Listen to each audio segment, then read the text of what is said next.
Welcome to this segment Zero Masterclass on Sustainability Product Management. We are going to take a very practical route. Rather than beginning with frameworks or job titles, we will begin with a simple question. How do we turn a sustainability problem into something people can actually use? Throughout the session, keep six words in mind: challenge, person, problem, product, outcome, and evidence. That sequence is the backbone of everything we will do. We will use a reusable cup example because it is familiar, visible, and easy to test.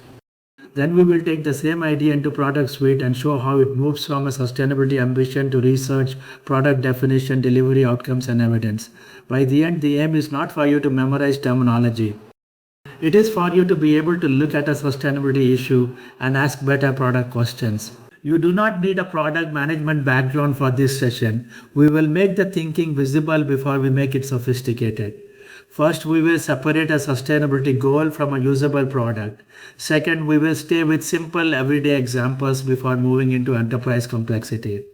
And third, we will build one idea all the way through the software so that the concepts are not left as theory. Think of this as learning to see the chain of reasoning. If someone says we need to reduce waste, that is important but it is still incomplete. Who needs to behave differently? What is stopping them? What could make that behavior easier? What would we measure? What evidence would we need? Those are product questions and we will make them concrete in this masterclass. Sustainability teams rarely suffer from a shortage of problems. Packaging waste, energy use, supplier emissions, water, chemicals, logistics, food waste, the list is long. The difficult part is not recognizing that a problem exists. The difficult part is converting that problem into a change that can happen in a real workflow. That is why the product question is not simply what do we know? It is what can somebody use to change what happens next? A carbon report may tell us where emissions are high. A waste audit may show where material is being discarded. Useful information, yes, but neither one automatically creates a better decision. Product thinking begins when we connect the sustainability issue to the person, decision, or behavior that can actually move the outcome. A sustainability ambition becomes useful only when it changes a real decision or behavior. Look at the examples here. Too much packaging is a sustainability problem, but the product opportunity may sit with the packaging designer choosing materials. High energy use may depend on an operator, facility manager, or homeowner changing when and how equipment is used. Supplier emissions sounds like a reporting issue until we ask who needs to act with suppliers and what information they need at that moment. This distinction matters because many sustainability initiatives jump directly from a target to a solution. A target gives us direction, but it does not tell us what to build. We have to locate the decision point where change can actually happen. Take a target like reduce disposable cup waste by 30%. It sounds clear, but from a product perspective, it still leaves almost everything open. Whose behavior has to change? The customer, cafe staff, the cafe owner, or the waste operator? What makes the change difficult? Is the issue convenience, hygiene, a deposit, or the distance to a return point? What should we create? The answer might be a physical cup, a service, a workflow, a payment mechanism, or some digital support. And then we need to decide what success actually looks like. Is it cups distributed, returns completed, waste avoided, repeat participation? The target is the starting condition. Product management is the work of resolving these unanswered questions. This is the model I want you to keep in your head for the entire session. Start with the challenge, what needs to change, then identify the person who must act, then the problem, what makes that action difficult today. Only after that do we move to the product. What could make the better behavior easier? Then we measure the outcome. Did user, business, or sustainability value improve? Finally, we ask for evidence. Can we prove the result and trace it back to the decisions we made? This six-part spine is deliberately simple. It helps prevent a common mistake, starting with a feature and working backwards to justify it. We are going to move forward from challenge to evidence instead. Part 2 start with a person and a human problem. Sustainability outcomes are produced by systems, but systems still depend on people making decisions in real moments. Someone chooses the material, someone approves the supplier, someone changes the operating setting, someone decides whether to return the cup or throw it away. That is why we now move from the broad sustainability challenge to a person. When we understand the moment in which that person acts, the problem becomes much easier to design around. Here we have one visible sustainability problem, disposable cup waste, but several different human perspectives. The customer may simply say, I forget my reusable cup. The cafe employee may worry that returns will slow down service. The cafe owner may wonder whether participation will be high enough to justify the program. The waste operator may see the same cup still entering general waste. Notice what happens here. One sustainability issue creates several distinct product problems. If we mix all of them together too early, we end up with a vague product for everyone. So the first discipline is to separate the actors and understand what each one is trying to achieve. For the first design pass, choose one person. We are going to start with the takeaway coffee customer. Their need is simple. Avoid a disposable cup without having to remember, carry and wash a personal cup all day. Cafe staff have a different need. Serve quickly without confusion. The cafe owner has another. Run the program without creating operational burden. All three matter, but they do not have to be solved simultaneously in the first product question. Starting with one person gives the team a clear lens. Later, we can test whether the solution still works for the other actors. Product focus does not mean ignoring stakeholders. It means being clear about whose problem you are solving first. This is one of the most important translations in the masterclass. The sustainability problem is disposable cup waste. The human problem is that reusable alternatives feel inconvenient. Those two statements are related, but they are not the same. We cannot ask a customer to solve disposable cup waste at 8:30 in the morning while they are trying to get coffee and catch a train. We have to make the sustainable choice fit that moment. That is the product management move. Translate an environmental or social ambition into a human problem that can be designed for. Once the human problem is clear, we can test solutions instead of guessing at them. This is where teams often move too fast. We hear the problem and immediately generate solutions. Build an app, give discounts, add smart bins, run an awareness campaign, create a loyalty program. Any of those might eventually be useful, but the speed of the suggestion does not make it the right answer. Build an app is especially tempting because it sounds concrete. But if customers already tell us they do not want another app for a simple transaction, the software itself could become friction. Product thinking asks a more disciplined question. Why this solution for this person at this moment? That one question can save months of building the wrong thing. So our first product question is intentionally technology neutral. What is the simplest way to make the better behavior easier? Not what app should we build, not which platform do we need. We first want to understand the behavior. In our cup example, maybe the answer is a borrow and return service with a refundable deposit and convenient return points. Software may support that service, but it is not the product idea itself. This framing keeps us close to the outcome we want and gives us more freedom to find the minimum useful solution. Part 3. Understand what a product is. At this point, it helps to broaden the word product. A product can be physical, digital, service-based, data-driven, or a designed operating system. Sustainability solutions are very often combinations of these. A carbon management product may include data pipelines, calculation rules, review workflows, and decision dashboards. A circular economy product may combine a physical asset, logistics, payments, and customer interaction. So when we ask what is the product, do not restrict your answer to software. Think about the complete design mechanism that helps someone achieve a better outcome. Our reusable cup example makes this easy to see. The physical element is the cup. The digital element might be a return location finder. The service element is washing and redistribution. The data element is the usage and return record. The workflow element is the deposit and refund process. None of these on its own is necessarily the complete product. The product is the designed experience that allows the customer to borrow, use, return, and get the deposit back with less friction than managing their own cup. This is useful in sustainability because the impact often depends on the whole operating model, not on one interface. If product management feels complicated, use this sentence as a reset. Product management is deciding what problem to solve, for whom, what to create, and whether it worked. That gives us 4 simple moves. Understand, choose, create, learn. The frameworks and tools that come later are there to improve those four moves, not replace them. In a sustainability setting, we add one more discipline. The outcome has to be defensible. We should be able to explain not only what we built, but why we built it, what changed, and what evidence supports the claim. A strong product manager keeps a small set of questions alive throughout the work. Who needs help? What is stopping them today? What could we create? What should wait? And did it make things better? Notice that what should wait is just as important as what should we create. Sustainability programs can become overloaded very quickly because there are many legitimate goals, stakeholders, and data needs. The product manager protects the learning loop by keeping the next decision clear. You are not trying to solve the entire sustainability system in one release. You are trying to make the next useful change and learn from it. Part 4. Start small and learn. Now we introduce another core idea. Start small enough to learn.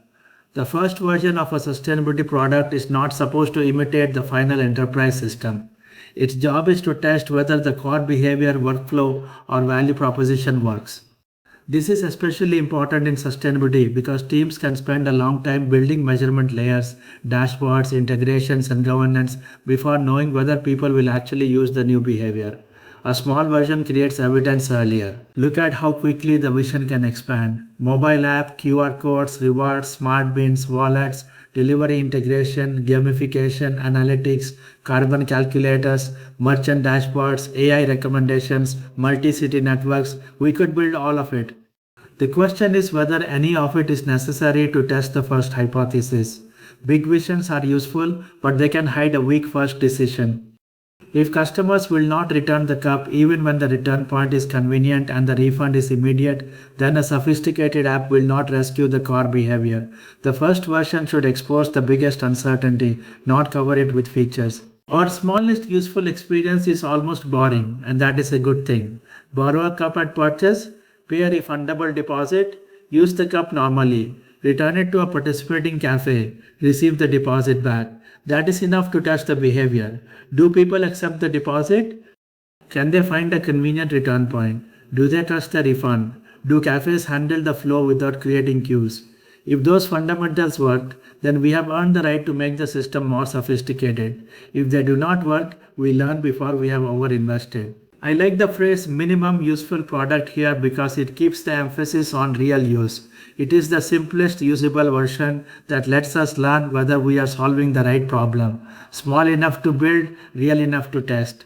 The word minimum does not mean low quality. It means focused. A three-cafe pilot can still be well designed, safe, hygienic, and operationally credible.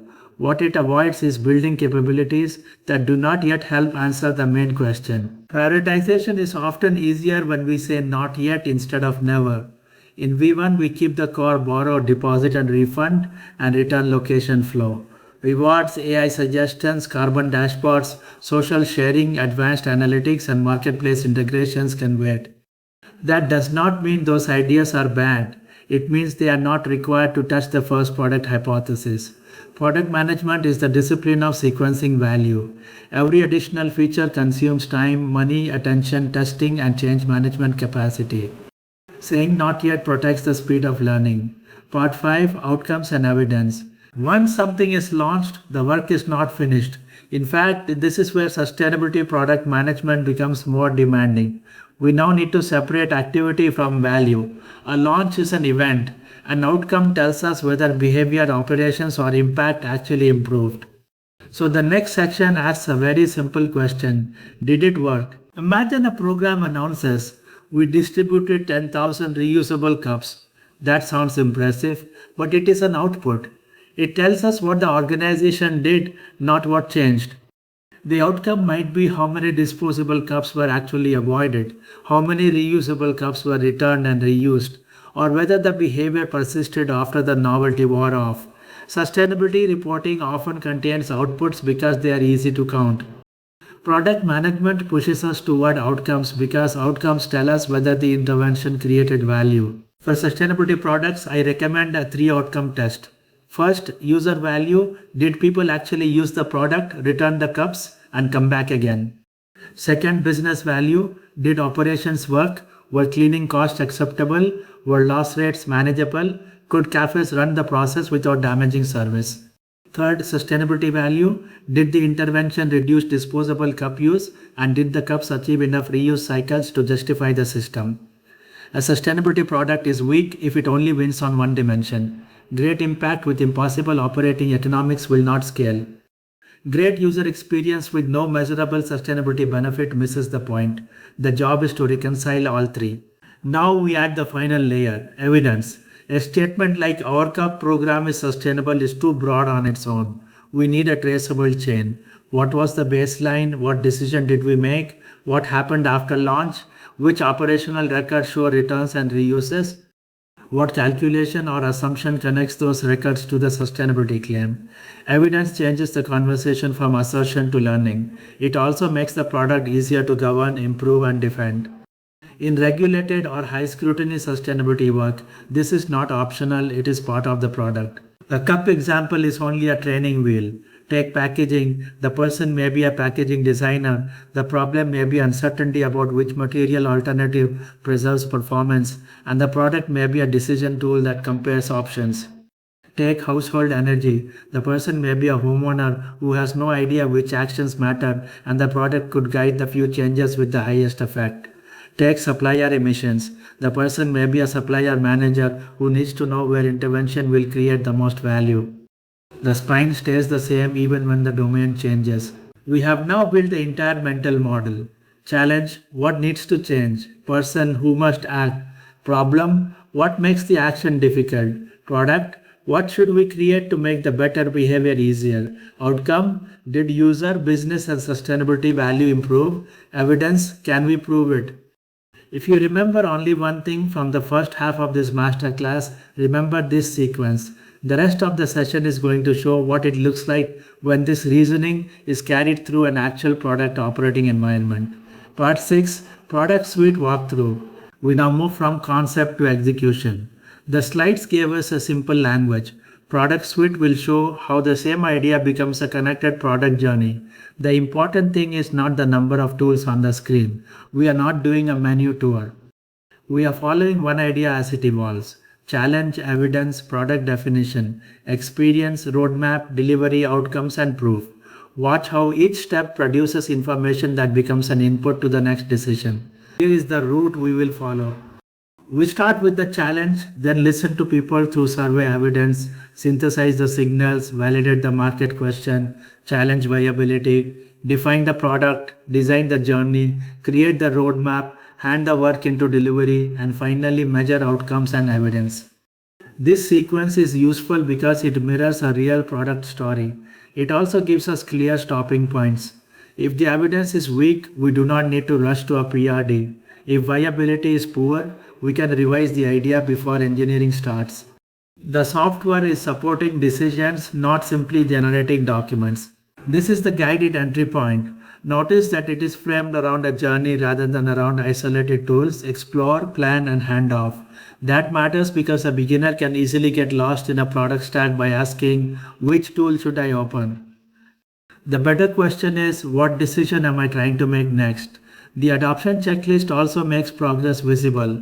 We can see whether we have chosen a persona, run research, reviewed signals, created the product brief, and prepared the build package.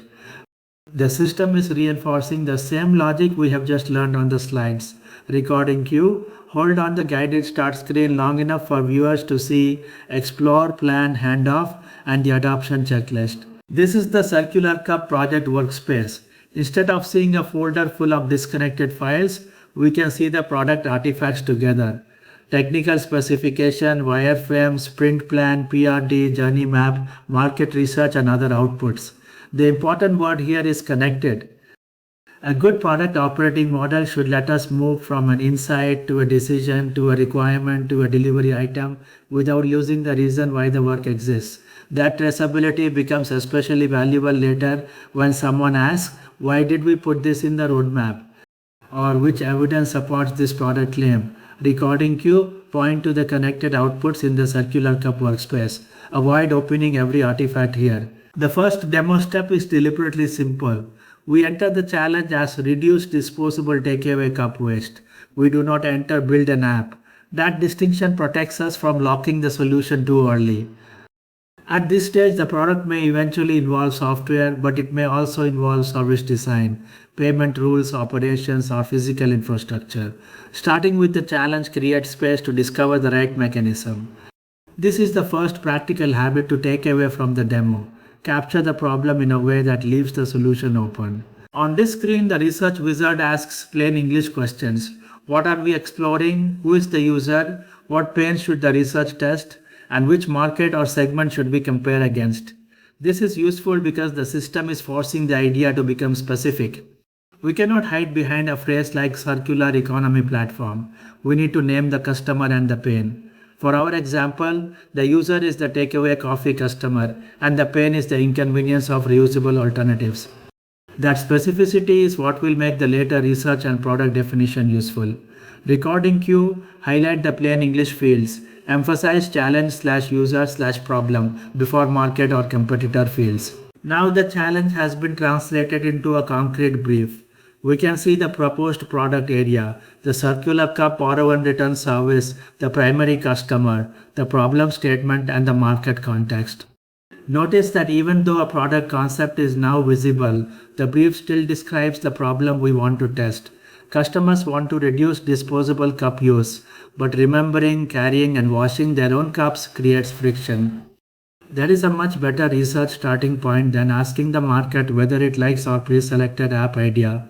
Recording cue, briefly point to customer, problem, and market in the generated brief. Here the market research output begins to turn the challenge into an evidence-backed brief. The findings are very practical.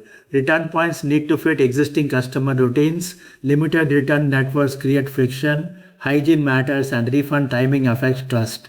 The key output is not the amount of text, it is the decision implication. Test a small three-café borrow and return pilot with an instant refund rather than jumping into a broader rewards or marketplace program. Research is useful when it narrows the next decision. Recording cue, pause on findings, then move to decision implication. That is the teaching focus. Now we listen to the people who experience the problem. A handful of simple statements can already reveal a lot. I forget my reusable cup. I would return one if it was easy. I do not want another app. A deposit is fine if the refund is instant. These comments are not requirements yet, they are evidence. We want to look for recurring patterns rather than overreacting to one quote. In this case, the patterns point toward convenience, return locations, deposit trust, and hygiene. Those themes will shape what the product must do well. Survey intelligence gives us a reusable evidence source rather than a one-time conversation. The point is not to automate empathy. The point is to capture and structure what people are telling us so that it can be revisited later. In a real program, this could include surveys, interviews, support logs, field notes, or partner feedback.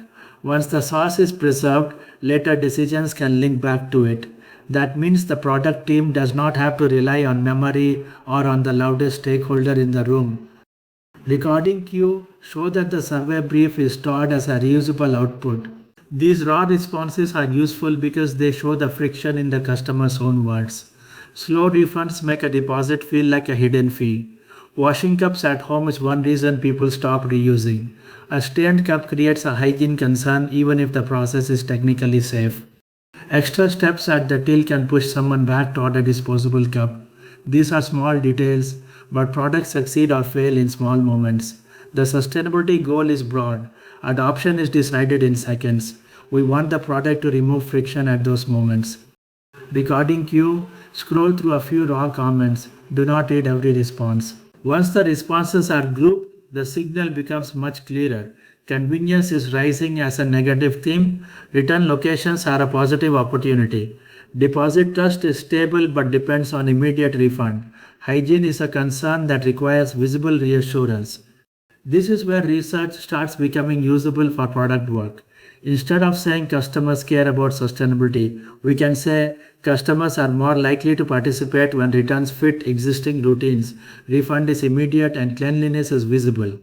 That statement can influence scope and design. Recording cue, pause on convenience, return locations, deposit trust, and hygiene. The next step is synthesis. Product teams rarely receive one neat source of truth. They receive surveys, interview snippets, support notes, observations, and sometimes market signals that disagree with one another.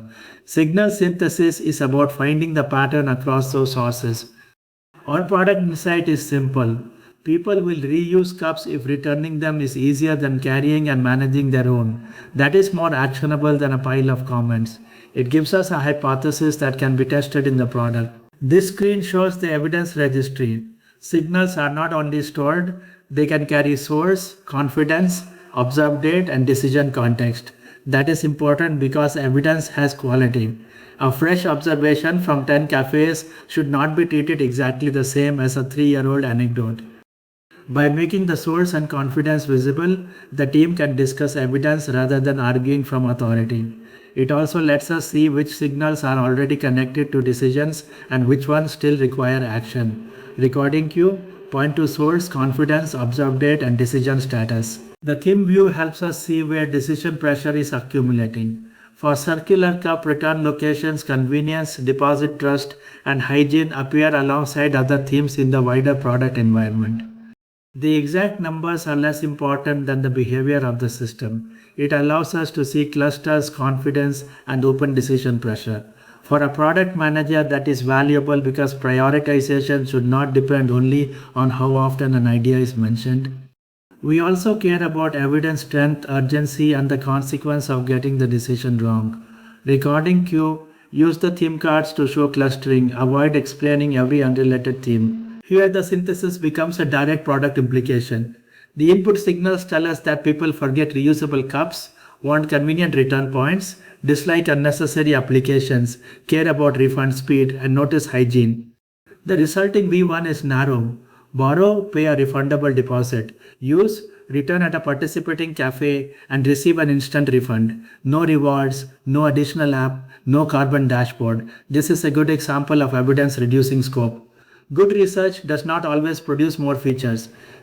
Often it gives us the confidence to build less. Recording cue, pause on the decision implication section and read the V1 scope aloud. Before we commit to a build, we use market validation to answer only the questions that can change the next decision.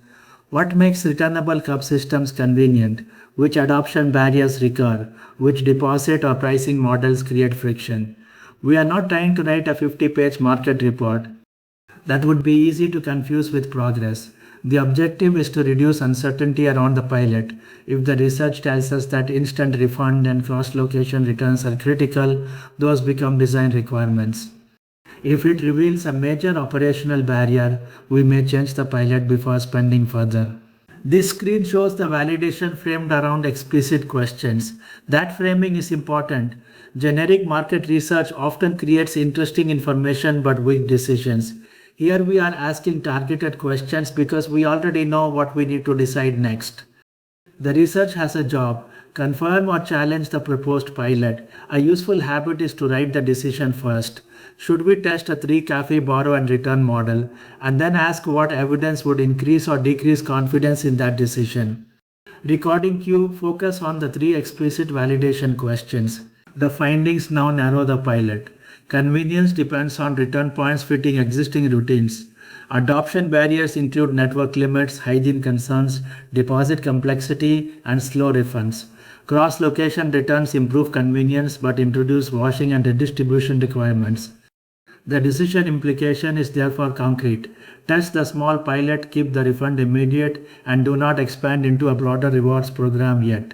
This is what validation should do. Change the shape of the decision, not simply decorate it with research. Recording cue, focus on findings and the decision implication for a 3-cafe pilot. A product can be desirable and still fail because the operating model does not work. So now we challenge viability. We use simple teaching assumptions. A cup costs 120 rupees. The deposit is 150. Cleaning costs 4 rupees per use. Loss rate is 8%. The target is 40 reuse cycles and the pilot runs in 3 cafes. The question is not whether these numbers are perfect. The question is whether the first version is operationally credible enough to test and which assumptions are most dangerous if they are wrong. This viability screen puts the assumptions and delivery context in one place. We can see that the assessment is for the circular cup pilot and that the current state is ready for a decision but still needs recalculation as assumptions change. This is a useful product behavior. The system does not silently treat assumptions as facts. It makes the teaching values visible and links them to a decision. In a real product, we would want the same discipline around volume, unit economics, support load, security effort, and adoption cost.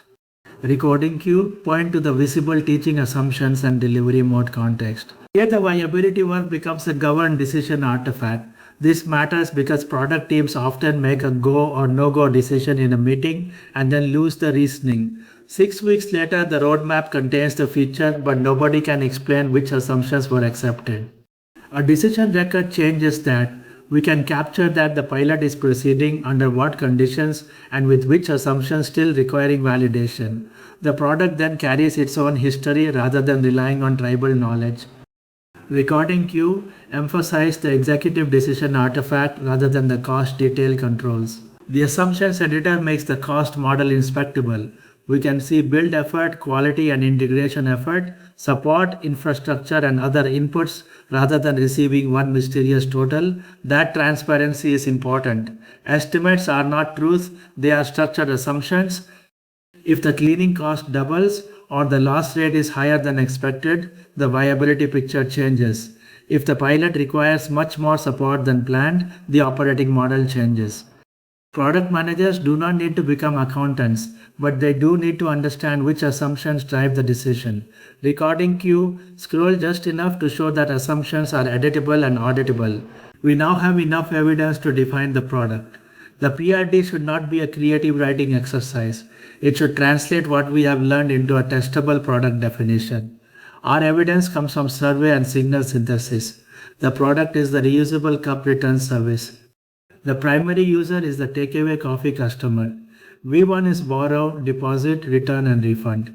Rewards, AI features and the carbon dashboard are explicitly out of scope.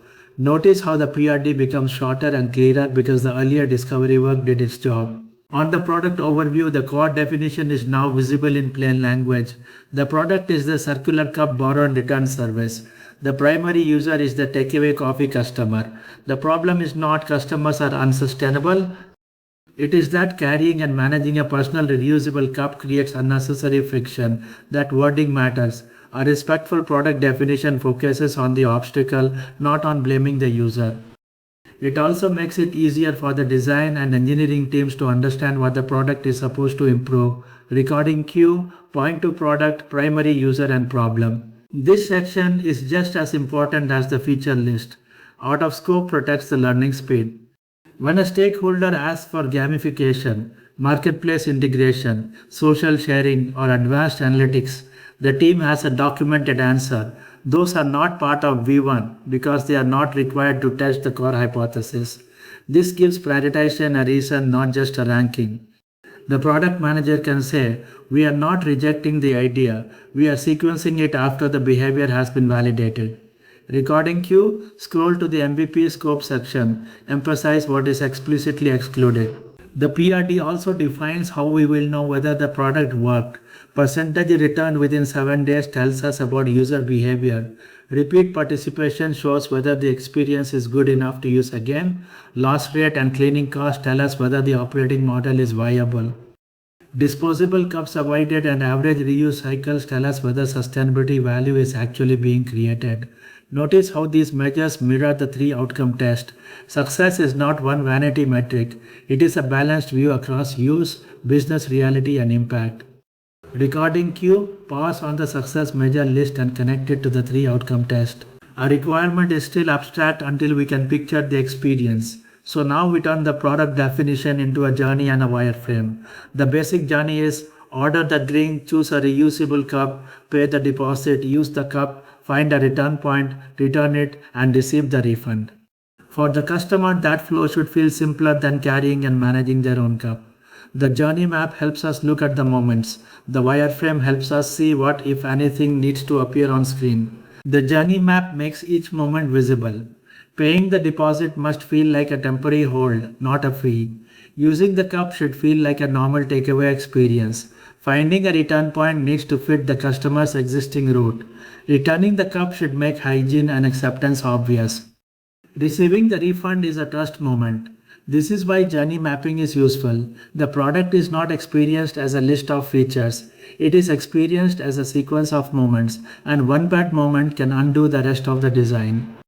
Recording queue, follow the journey from deposit through return and refund. Here the pain points and opportunities become explicit. Forgetting a personal cup, carrying a used cup, queue friction, uncertain refund, and hygiene doubt are the recurring problems. The opportunities map directly to them. Offer the borrow option at the till, make the refund immediate, allow cross-cafe returns, and make the wash standard visible. This is a strong design pattern. Every major product element should be able to point back to a real friction.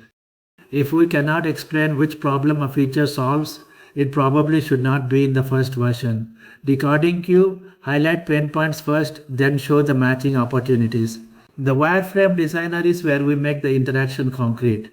At this stage, we are not trying to create polished visual design. We are asking a simpler question. What screens or touchpoints are actually necessary? Perhaps we need a borrow confirmation, a simple return location view, and a refund confirmation. If the flow can work with less screen interaction, even better. Wireframes are useful because they expose assumptions early. Something that sounds simple in a PRD can become obviously awkward when we try to place it into a sequence of interactions. Recording queue. Keep this brief. The point is making interaction visible, not designing every screen live. Now we move from one release to an evolution path. The roadmap is not a feature wish list, it is a sequence of learning gates. The pilot is 3 cafes with borrow and return and manual support. If that works, the validate stage expands to 20 cafes with a broader return network and a basic operations dashboard. Only after evidence holds do we consider scale across multiple brands, interoperability, and more advanced insights. Each stage should exist because the previous stage answered an important uncertainty. The roadmap canvas shows several things at once: work items, prioritization, roadmap adjacent decision support, and the ability to attach evidence and decisions to items. The key teaching point is the structure of the roadmap. We are not saying quarter 1 app, quarter 2 analytics, quarter 3 AI. We are saying first prove the behavior, then prove repeatable operations, then earn the right to scale. That is a much stronger way to roadmap sustainability products because the biggest risks are often behavioral and operational before they are technical. Recording queue, frame the roadmap as learning gates, then move to the specific pilot/validate/scale items. This is the pilot stage. 3 cafes, a borrow and return flow, and manual support. It is intentionally narrow. Manual support is not a failure here. It is a way to learn before automating every exception. If staff have to intervene in 30% of returns, that is valuable information. It tells us the process needs work before we scale. A pilot should expose the messy parts of the system, not hide them with premature automation. Recording queue. Select the pilot item and show its scope and evidence/decision side panel. The validate stage expands the system only after the original assumptions hold. We move toward 20 cafes, a larger return network, and a basic operations dashboard because we now need to test repeatability. The question changes. In the pilot we ask, will the basic behavior work? In validation we ask, can the operating model work consistently across more locations? Different stage, different uncertainty, different product needs. Recording queue, select the validate item and emphasize expansion only after assumptions hold. Scale is a separate product problem. Multi-brand interoperability, more advanced insights, and broader network behavior are only worth solving after the core model is proven. This sequencing matters because scale can make a weak product fail faster. If return behavior is poor, adding more cafes increases inventory and logistics problems. If deposit trust is weak, a larger network multiplies customer complaints. Product maturity means knowing when not to scale. Recording queue, select the scale item.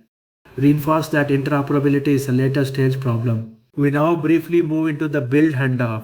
The learning objective is traceability, not software engineering detail. The PRD should translate into a technical specification, which should translate into sprint-ready work, while the important product decisions remain visible. The same evidence that justified the product should continue traveling with the work. That way, engineering does not receive a disconnected list of tickets. It receives context about why the work matters and what outcome it is meant to test. This technical specification view is the bridge from product intent to implementation guidance. In a real project, it may contain architecture, data models, API contracts, technology rationale, security requirements, and test strategy. For the master class, the important point is that it is downstream of the product definition. Engineering should not have to rediscover the problem statement. The technical design exists to implement a product decision that has already been grounded in user, market, and viability evidence. Recording queue showed the same technical specification as the build handoff artifact. The sprint plan turns the product into buildable stories. Offer the reusable cup at the till, capture the deposit, record the return, process the refund, provide a return location list, and handle exceptions. But notice the learning gate at the bottom. The sprint is not complete simply because the stories are closed. We proceed to the 20-cafe validation stage only if return rate and loss assumptions hold. That is a powerful habit. Put the learning criterion next to the delivery plan so that shipping does not automatically become scaling. Recording queue, pause on the stories and then on the learning gate at the bottom. The decisions view gives the product a memory. We can see decisions such as defining circular cup V1 as a borrow and return service and proceeding with a three-café pilot subject to return rate assumptions. These are more meaningful than a task history because they capture intent. Good governance is not about adding paperwork after the fact. It is about preserving why a consequential choice was made, what evidence supported it, and what would cause us to revisit it. Recording queue point to the two circular cup decisions and their decided status. This context graph is one of the clearest views of traceability. We can see signals, feedback, PRD sections, roadmap items, and tool outputs as connected objects rather than isolated documents. The graph may look busy, but that is partly the point. Real product work has many relationships. The value is the ability to ask, what evidence supports this roadmap item, or which decisions came from this theme, and navigate the chain. In sustainability, that lineage is especially useful when a claim, metric, or priority is challenged months later. Recording queue, do not explain every node. Use one example chain. Feedback, insight, PRD, roadmap/decision. Now we return to where we started, outcomes and evidence. For user value, suppose 65% of cups are returned within 7 days. For business value, the loss rate remains below the 8% threshold. For sustainability value, suppose the program avoids 50,000 disposable cups. And then we attach the evidence, survey results, usage records, and return records. This is the moment when the product loop closes. We are no longer asking whether we shipped what we planned. We are asking whether the planned change actually happened. Outcome intelligence acts as a control tower for the decision to outcome loop. We can see reviews, action conversion, approval rates, outcome status, exceptions, and economic views. In the screenshot, some operational metrics are still incomplete, which is useful to notice. A dashboard should not pretend that missing evidence is success. The important behavior is that the system tells us where reviews are missing and which decisions still need an outcome review. Product learning only happens when someone closes that loop. Recording queue. Highlight missing reviews as well as positive outcomes. Reinforce that incomplete evidence stays visible. The outcome reviews make the 3-outcome model explicit. Circular Cup has a user outcome, a business outcome, and a sustainability outcome. Keeping them separate helps us avoid one-sided conclusions. A program can be popular but uneconomic. It can be economical but fail to deliver the intended sustainability benefit. Or it can create impact but be too inconvenient to sustain participation. The product manager's job is to read all three together and decide what to improve next. Recording queue, point to the 3 recent outcome reviews: user, business, and sustainability. The decision record anchors the claim. Instead of saying circular cup is sustainable, we can say what we decided, what assumptions were attached to the decision, what happened after launch, and which records support the conclusion. That may sound like governance, but it is also good product practice. Evidence helps the team learn. It prevents a successful narrative from outrunning the facts, and it makes it easier to identify which assumption failed when the outcome is weaker than expected. Recording cue, link the claim back to the decision record rather than reading the full decision list. The context graph now acts as evidence lineage. We can trace from raw feedback and signals to product artifacts, decisions, roadmap items, and outcome claims. This is where the six-part model becomes more than a teaching diagram. Challenge, person, problem, product, outcome, and evidence are linked in the operating environment. The aim is not to create a beautiful graph. The aim is to preserve the chain of reasoning so that the team can explain and improve the product over time. Recording cue, use the graph to reinforce lineage, not graph complexity. We can now look back at the circular cup project as a connected set of artifacts. Market validation, the journey map, PRD, wireframe, sprint plan, technical specification, roadmap, decisions and outcome reviews are not separate deliverables for the sake of documentation. Each one captures a different stage of the product reasoning. Together they show how the sustainability challenge moved towards something a team could build and a business could evaluate. Recording cue, scroll the project outputs and name the lifecycle artifacts now connected. This final traceability view shows the full transformation. We started with a broad issue, disposable cup waste. We identified the customer and the inconvenience. We gathered evidence, formed a product insight, tested market and viability questions, defined a small product, mapped the experience, sequenced the roadmap, handed it into delivery, and then measured outcomes. That is the essence of sustainability product management. Not adding sustainability metrics onto a product after it is built, but designing the entire chain from intended change to provable result.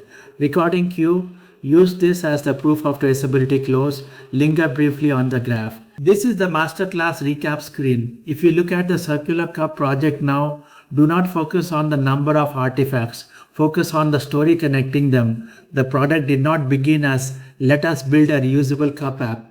It began with a change that had to happen. The team then followed the evidence until a small, testable product became clear. That is the behavior I want you to take into the 5-day challenge. Start with the change, find the human friction, build only what is needed to test it, and measure what happened. Recording cue, end the software walkthrough here before returning to the 5-day challenge slides. The masterclass is designed to create confidence. The 5-day challenge creates practice. On day 1, you choose a sustainability challenge and the person whose behavior or decision matters. On day 2, you gather evidence about the real problem. On day 3, you define the minimum useful product. On day 4, you create the roadmap and build plan. On day 5, you define outcomes and evidence. The goal is not to produce a polished startup pitch in 5 days. The goal is to practice the sequence until it becomes natural. Challenge, person, problem, product, outcome, evidence. Segment 0 stays intentionally simple. The full program then makes each part professional. Foundations go deeper into customer discovery, problem framing and metrics. Product decision modules cover strategy, prioritization, roadmaps and requirements. Sustainability practice adds impact data, regulation and evidence. Commercialization examines pricing, go-to-market growth and life cycle economics. Leadership and AI modules look at portfolio choices, responsible scale and modern product practice. The important point is that all of that complexity still sits on top of the same basic spine you have just used. I want to close with one idea. You do not start with a product. You start with a change that must happen.